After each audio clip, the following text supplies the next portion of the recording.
Let's do the segment here with our friend Tone. We bring him on here. Big Sales, how you doing, sir? All good. Tone, what do you make of the comment that I said the only person that could change this offense around, it's not Brian Johnson, it's Jalen Hurts? I agree. I agree with you 150%. Look, at the end of the day, Jalen Hurts is the guy with the bag of money. And the investment is what's important. You feel me? Oh, it's yeah. all about the investment. Nick Sirianni, people can run up the wall for him. I'm a Doug guy, and I'm going to always be a Doug guy. And I'm going to always put Doug above Nick Sirianni. You know why? Nick Sirianni probably got there, but Doug ended up winning it. So I'm always going to put Doug ahead of Sirianni. But in terms of Jalen, this is his train. This is his franchise. He's the quarterback of this thing. If Jalen Hurts doesn't want something to happen, it's not going to happen. And I think that's what a lot of people need to understand. Jalen Hurts is such a coachable guy.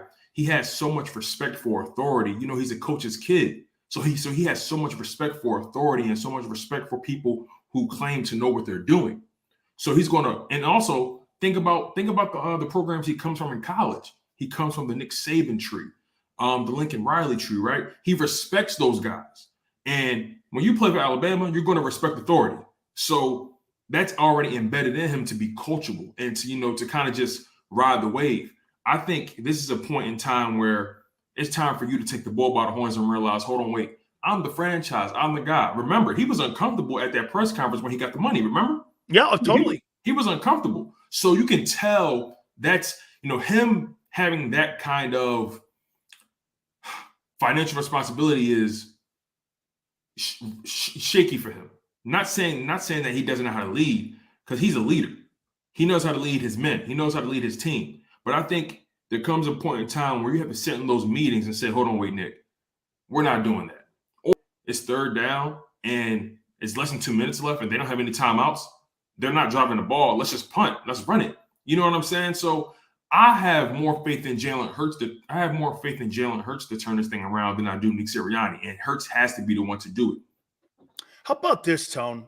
I didn't realize that people in Philly and around the country thought that this was a democracy, that coaches had as much say over a $50 million player, like you just said, with the investment, that the coach is, his call supersedes what the franchise quarterback wants.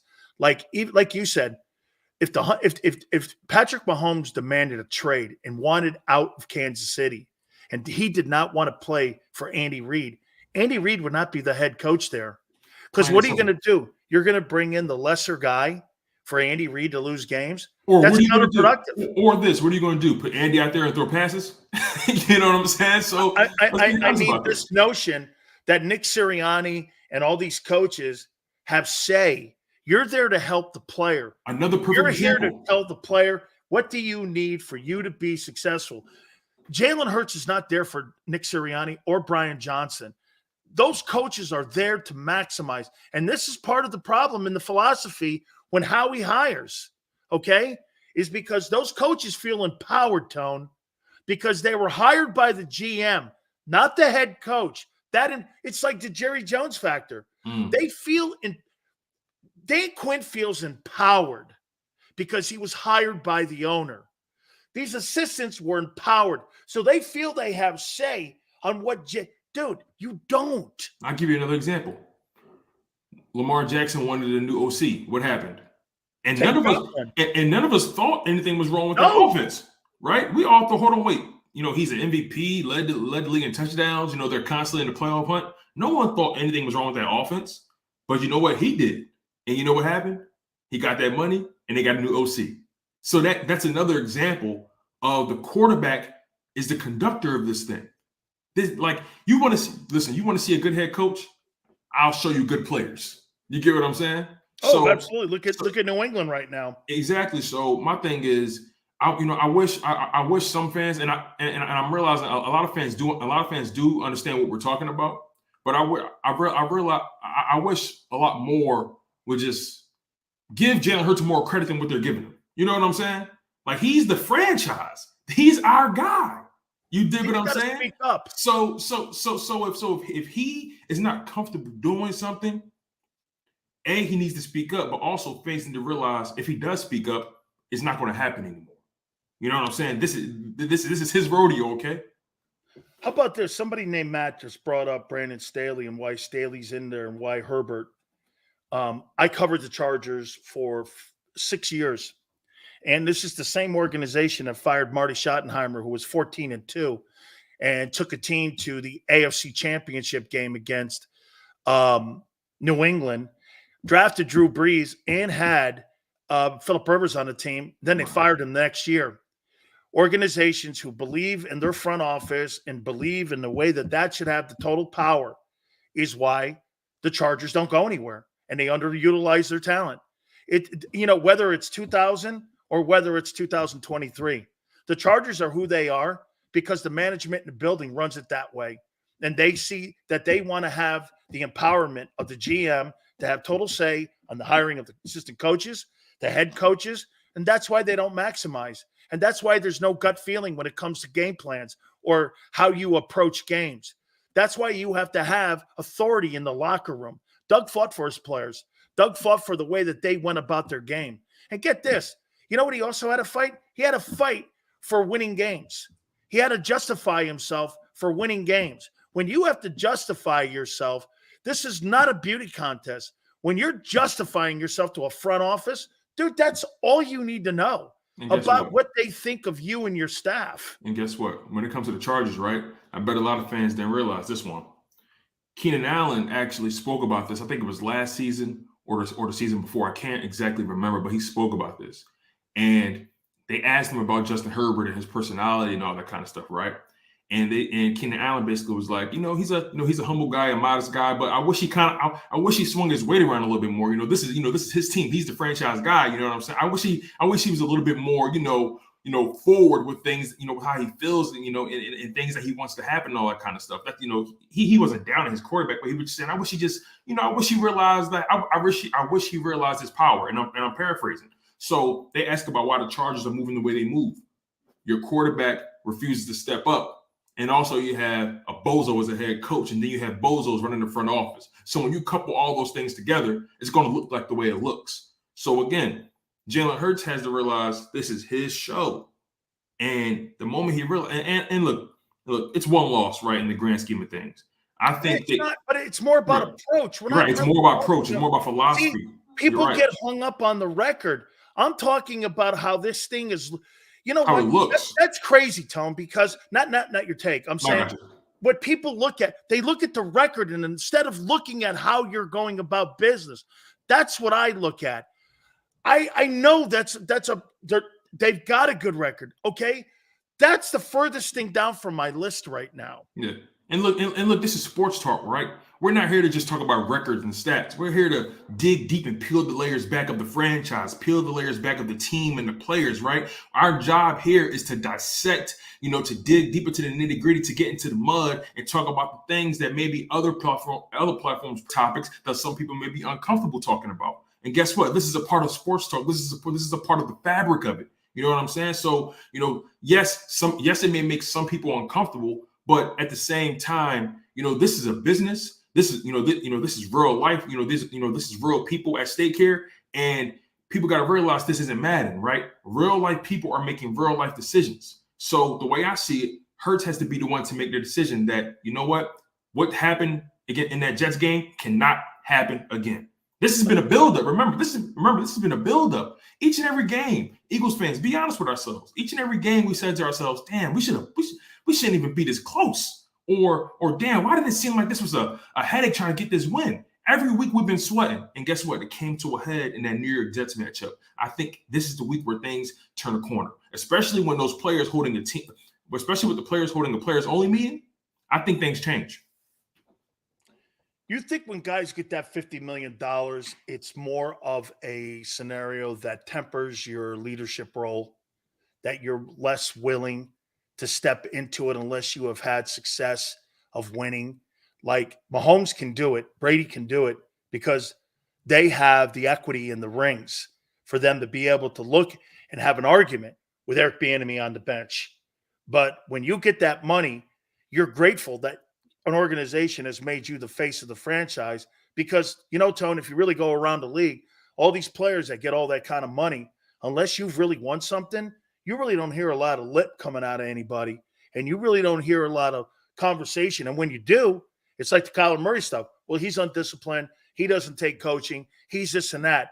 You kind of get that kind of thing. He's making all this money. They're not winning. And before you know it, you're kicking up noise because these guys may be a little afraid to insert their authority because that money, you see, you can't win unless you have a ring.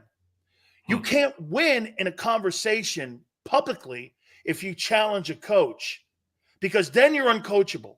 You make too much money. You know what I'm saying? I mean, people are going to dissect it that way. It's a balance. Unless you have the ring. Well, guess what? It is a balance, right? And no one's saying Hurts has to go in there and start throwing chairs and throwing tables, right? Right. No one's saying he has to run to the media or run to the media or run to Twitter to talk about things he's uncomfortable with, right? There's a proper way. It's called tact. You know what I'm saying? Like there is a professional way to assert yourself in business. You know what I'm saying? So for example, totally. right? When it comes to women in business, right? When it comes to women and in high places in business, when a woman asserts herself, you know what they call her? They call her a bitch.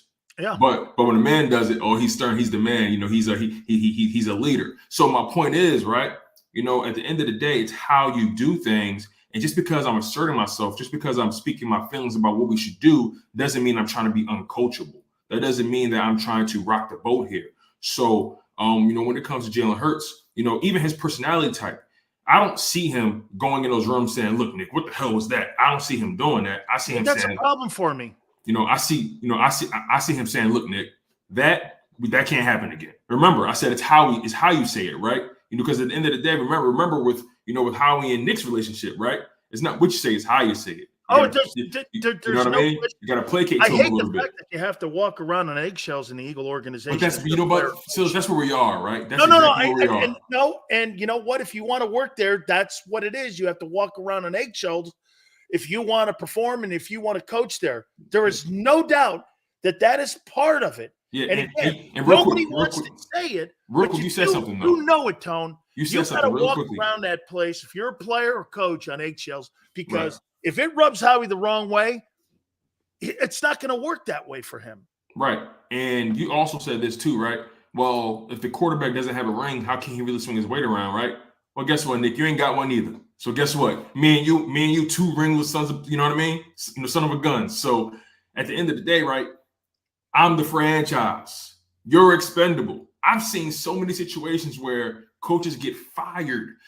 Think about Justin Fields. You know what I'm saying? Oh, yeah. They drafted him first. Was it first overall, or he's a top 5 pick or whatever? Justin Fields.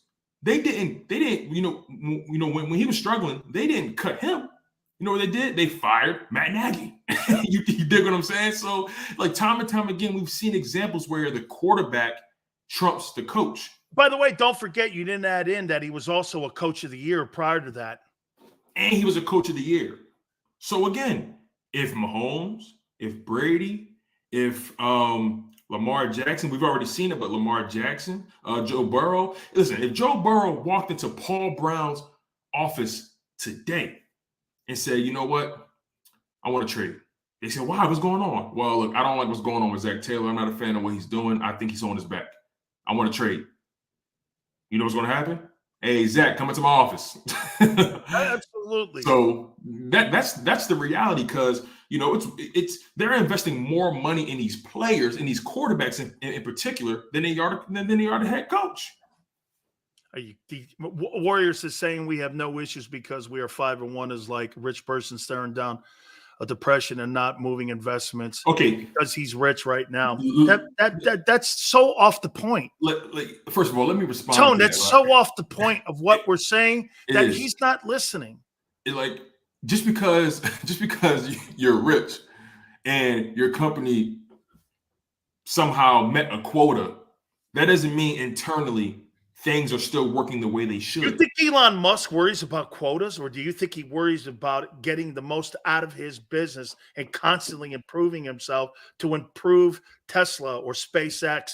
He's not he's not a guy that sits there in his office and says, hey, I got my 10 insurance policy sold so I can go home. Nobody that has the B at the beginning of their name says I am a quota guy. Nobody. You're trying to constantly be the best you can possibly be. Right. You don't sit around worrying about quotas. And guess what? That's how you constantly get beat. It's ridiculous thinking, man. That's a person that's constantly okay with being okay.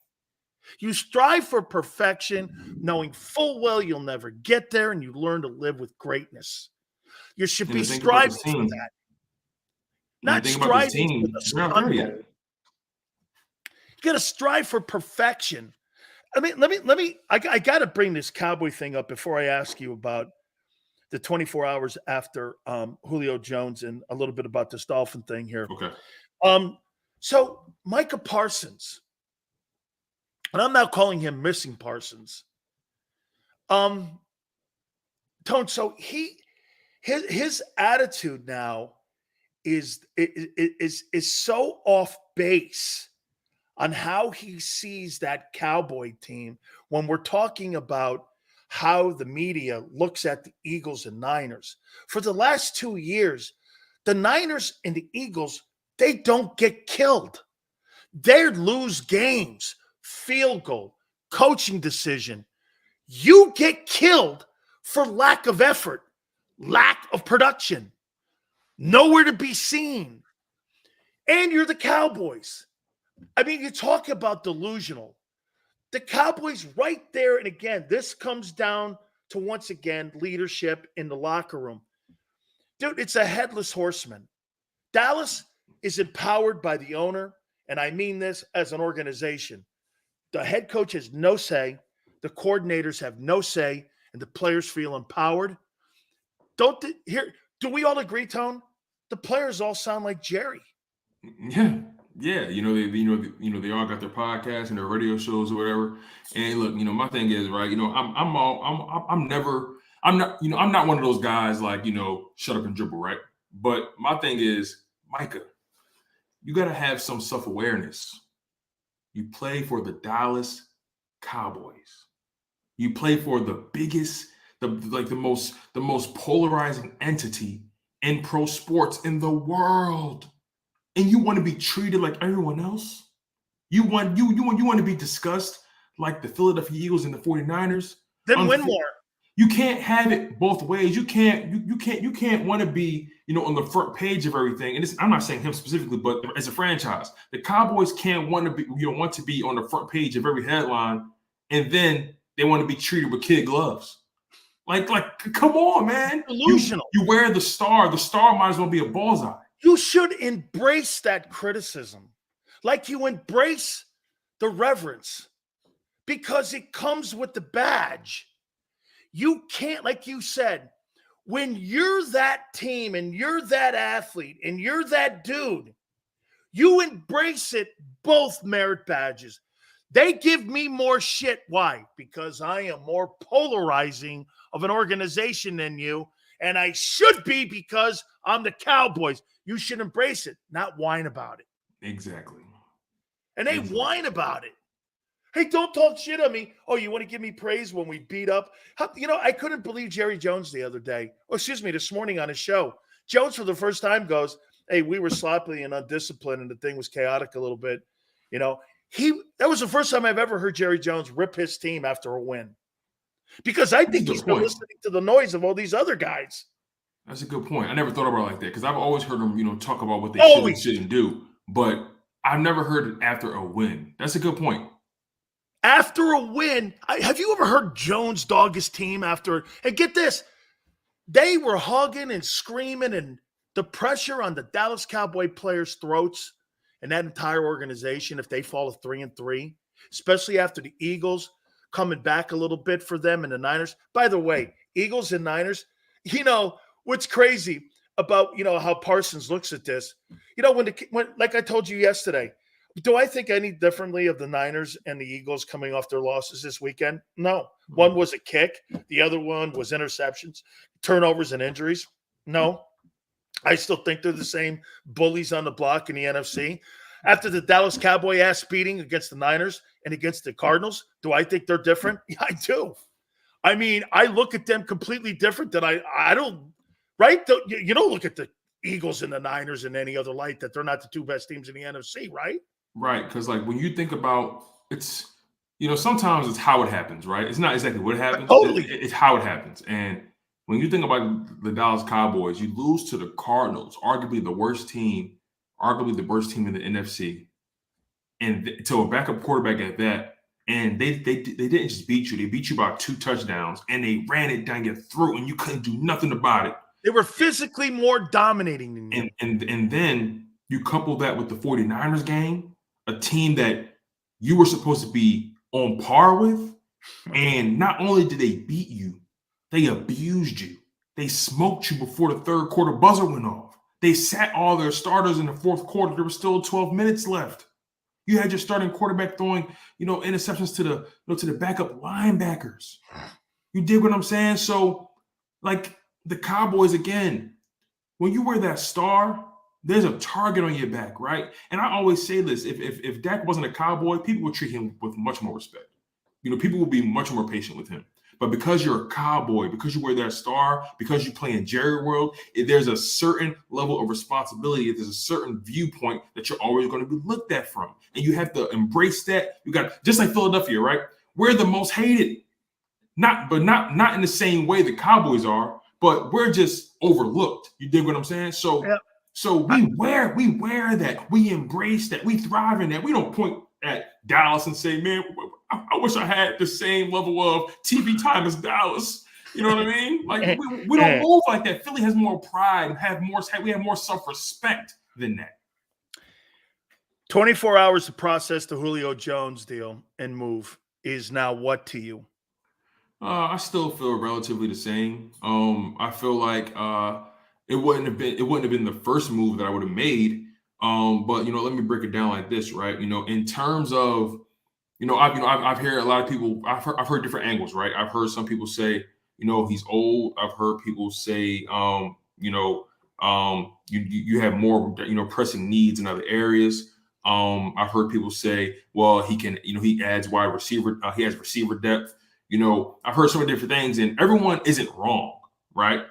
But for me, I look at it like this. Okay, he's a 34-year-old receiver. We know what he used to be, but we have no idea what he is now.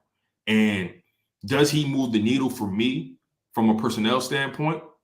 I don't know, maybe. But when I look at this Eagles offense, I never felt like personnel was the issue. In terms of the roster spot, Quez is on IR, so Julio replaces Quez, so you technically don't lose a roster spot, technically. I know you love that word, technically. But again, when I look at this Eagles offense, I never said to myself, "Wow, they need a guy." I never felt that. Maybe another running back, who knows? But you can debate that. But I never looked at this receiver core, or I never looked at just the offense in general and said, "Damn, we need we need a guy." These receivers aren't getting it done. I didn't feel that way at all. What I felt was, damn, we're not putting our guys in the best possible position to succeed. A.J. Brown's getting his, but I feel like Devontae Smith and Dallas Goedert, they should be getting more or higher quality opportunities. Some people, we talk about this off air. There are people who look at the box score and they say, well, in that Jets game, Devontae had 11 targets. You know what I mean? Dallas Goedert had 8. Did you see those targets? First of all, we threw the ball 45 times. We never threw the ball 45 times, so you're not going to see that again. So I'm operating off the premise of Jalen Hurts is going to throw the ball typically between 28 and 35 times a game. So in my mind, when you look at the box score, that doesn't tell the whole story about the quality of those targets. The box score doesn't say what route he ran. The box score doesn't say, was he in coverage, all that kind of stuff. I'm looking at somebody and look, Devontae did drop 2 passes. You can't do that. 2 out open, right? But that's 2 targets. But other than that, I'm looking at the quality of reps, the quality of targets that Dallas Goedert and Devontae Smith are getting, and it seems like they got to work harder just to get open. You dig what I'm saying? It seems like A.J. Brown has all the space in the world, and don't get me wrong, A.J. Brown has made some pretty tough catches, but it just seems like A.J. Brown is getting higher quality routes called for him, higher quality reps, and Devontae and Dallas Goedert kind of have to figure it out in the midst of everything that's going on. That's the issue, really. It's don't just look at the box score. Really watch the game. Really ask yourself. What people are doing right now is they're looking at the second-ranked offense and going, we're just as good as a year ago. When, again, if you keep looking at the record will be misleading to you once again, and you won't have the trophy on the other side of that record. And this is the problem that you have here. Don't do me a favor. Can you throw up that $4.99, that 304 super chat? We have a $1.99 too, because I want to make sure these folks get their $4.99. Yeah, here we go. Just want to let you know that Micah Parsons, 8 pressures, 1 sack, 3 quarterback hits versus the Chargers while getting double teamed all game. I didn't see that. I saw a big play at the end of the game, and I thought he was Casper the Ghost in that. So you watched a different ball game than I did. Once again, the impact that you really thought he had in that game, I don't know. I didn't see it. I think he's missing persons. Julio makes us look desperate. I don't think it's a desperate move. It's a questionable move that you go, why? And again, like to Tone's point, it's not this. Is it okay? I mean, it's a nothing burger move. That's how I look at it. It's a nothing burger. You're mean to tell me you think that guy helps you in the red zone when you got arguably the most physical wide receiver in the NFL and A.J. Brown next to DK Metcalf and Deebo Samuel. You've got those guys, and you would rather get a dude who has been the last time Julio Jones. You didn't sign Julio Jones. You signed an old wide receiver. That's not Julio Jones. So you want to know Julio Jones hasn't been in the league since 2018.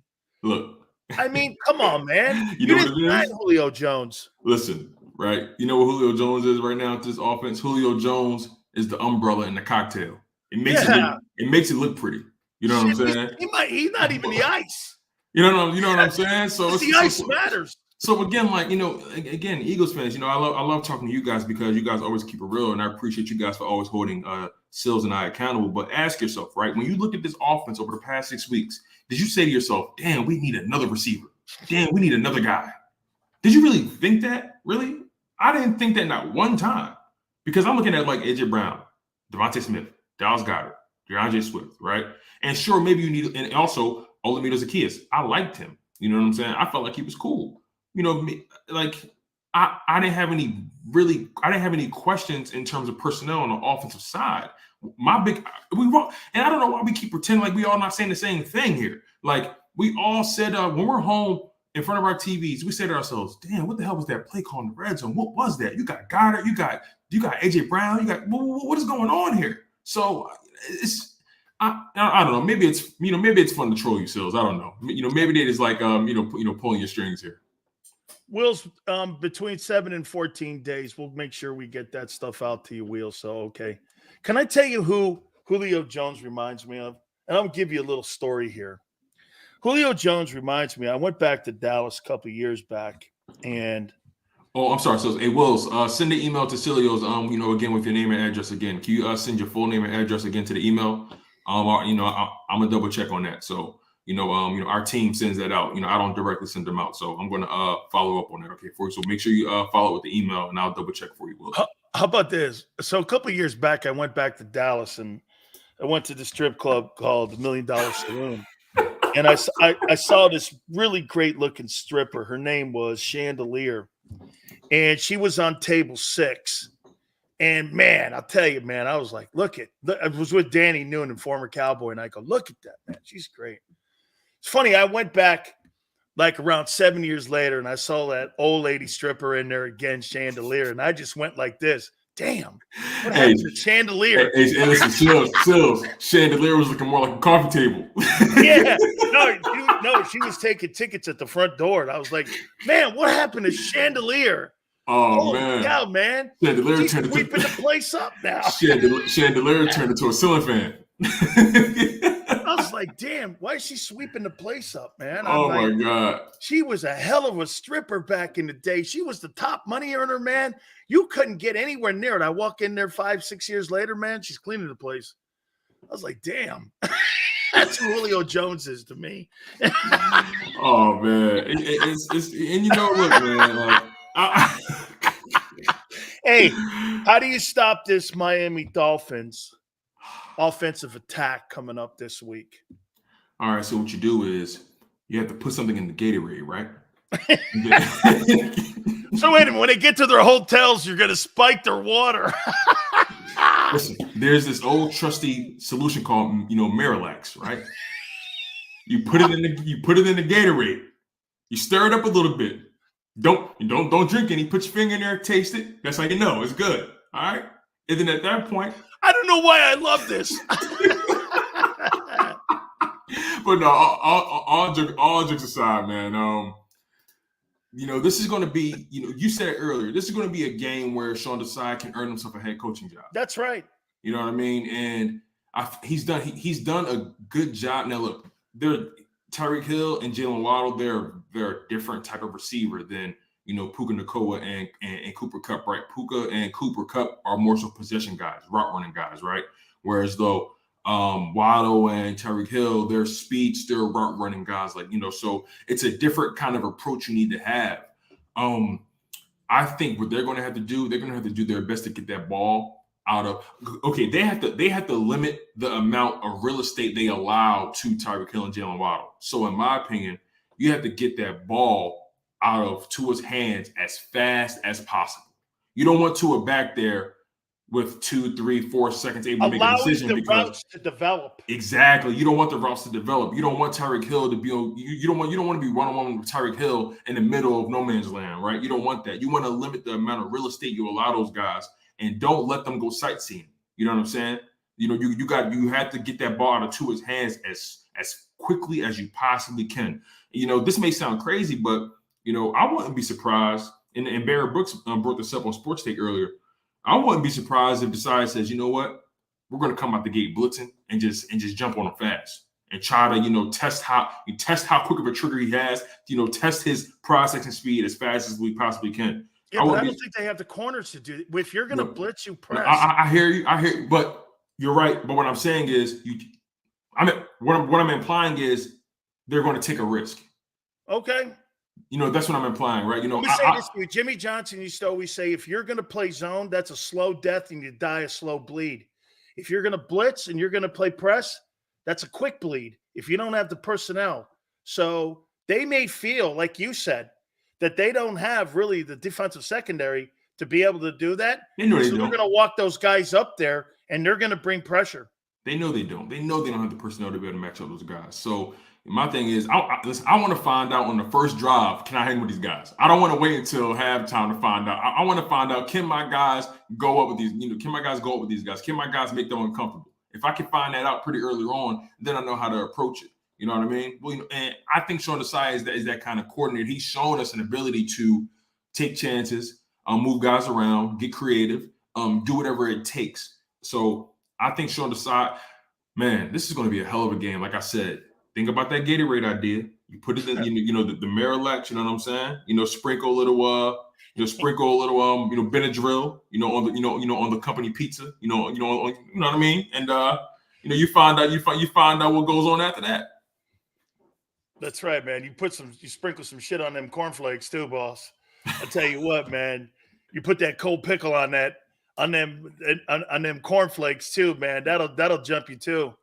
That'll make you be wondering what the hell's going on, man. You'd be like, put at the candy bars, man. You put a thing of X-Lax, you just water it down a little bit. I'll tell you what the Raiders used to do, and the Raiders told me this when Al Davis, because there's a Marriott by the old Oakland Alameda County Coliseum, and they used to always put the players in there for the opposing teams. They would always go there, and Al hired for the floor every single maid that was in there. So when guys were throwing shit like game plan pieces of paper or anything, all the Marriott people would take the garbage, through it.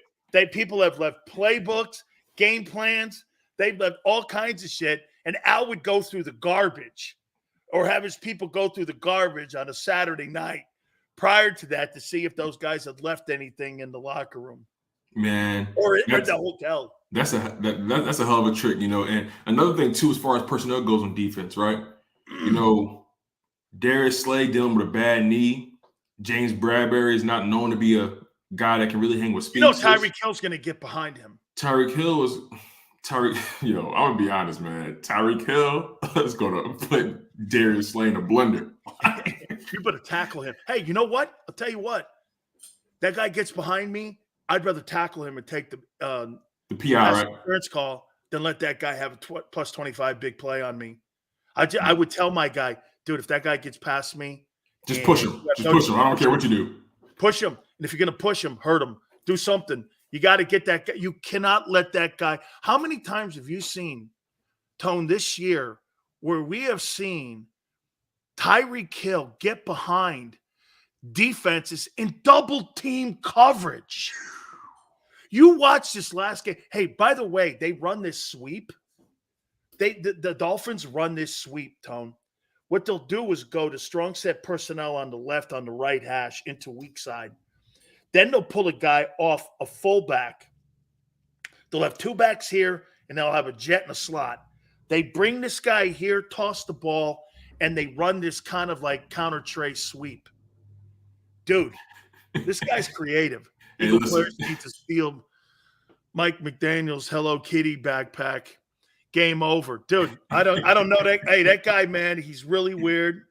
He's got probably wears Hello Kitty underwear. Yeah, you know what's so funny, right? You know, somebody in the Ty thinks I'm hating on the Eagles, right? But is it hating or is it acknowledging the reality? It's being realistic. Analyst. We've seen these games. Analyst means hating. Like, we've seen these games. We know what these DBs are capable of in Philly, and we definitely know what Miami's capable of. We've seen this before. You want me to just go in there and say, "Oh yes, Slade's is going to lock them up"? That's not a guarantee. You got to remember something. That's not a guarantee. What are we talking about? I've been prepped for every single person in here. You know why? Because okay, my bad, Ty. I got you. I got you, Ty. My bad. I got you, Ty. Okay, hey, how about this? I've been prepped for this because the number one objective is to get under someone's skin. It's not about being right or wrong or having the facts or whether or not you really do have the right thing on your side. It's about aggravating, and it's about whoever screams the loudest. And that's how you win an argument in my house. And so there's something in here that these people. You could have the word of God on your side, Tone. But in my house, that doesn't matter. It's whoever hollers the loudest. Right. And you know what, right? I'm not saying the Eagles can't put up points, right? Because they're going to have to. You know what I mean? But I don't want to get in a shootout. Yeah, but I don't want to. I don't want to get the score, Tone, over 35 points. That's a problem because you're going to lose that game. I don't want to get in a shootout with them. I want to be as physical with them as I possibly can, and I want to limit the amount of possessions that the Dolphins offense can possibly have. If I can have 14, 15 play drives and kill half of a quarter in one drive, I'm totally good with that. If we end up beating the Dolphins 21 to, I'm sorry, we end up beating the Dolphins 27-24 or 24-21, that's a win because you kept them under 30 points. You were able to limit the explosive plays somewhat, and you were able to keep the game within arm's reach, and you dictated the action. I wouldn't be surprised, especially with how gung-ho they were with the pass last week. I wouldn't be surprised if the Philadelphia Eagles, decided, we're going to be as physical as we possibly can. We're going to, we're going to lean on those guys, and we're going to limit their possessions. They know damn well what that historic Dolphins offense is capable of. This guy is on pace for 2,400 yards receiving. He's on pace for 5,400 passing. Come on now. So again, I think the Eagles can win the game. Let me make that clear. I think they can win the game. I'm not going to give my prediction until Friday. But I think they can win the game, but certain things have to happen for that to be the case. Tyreek Hill, man. That's all I'm saying. This thing's going to be interesting. Tone, Miralax is all I'm saying. Miralax is all I'm saying, man. No, I like your gimmick, man. I'm all into that, man. I mean, saltpeter too. If you want to, hey, you know what? You want to put some saltpeter on the cornflakes, man, to make everybody wonder what happened to the Willie. You'll be all right because everybody be concerned with, like, man, what happened in here, man? What's my stomach hurt? What the hell's going on? If I could give every one of those Dolphin guys diarrhea going into that game, that's a win. Sure. Hey, and by the way, any means necessary. Always remember that. Any means necessary to win a game. Tone, great stuff, brother. Yes, sir. I appreciate you, man. All right, my friends, do me a favor, please. Check out any one of my great friends at the Hooters. This is the 40th anniversary of our great friends, all the way from Rhode Island, down to Jersey, down to King of Prussia, all 7 locations, northeasthooters.com. All the great football going on. By the way, this Dolphin game and Eagle game. Last week, there was 26 million people that watched the Jets and the Eagles. I think this game here is going to have a lot of eyeballs on it as well, because it's going to be interesting to see if Miami's real and if the Eagles can rebound. What a better place to go to than Hooters. If you don't want to go into the location, you can use the app, HootersToGo.com. That's HootersToGo.com. If you do, some of our great 40-year traditions. Buy 10 wings, get 10 boneless free. Wing Wednesdays, 1983, 40-year tradition. All you can eat for kids on Saturdays. Also, northeasthooters.com. That's northeasthooters.com. When you go into any one of the locations, do me a favor, tell them Big Sil sent you.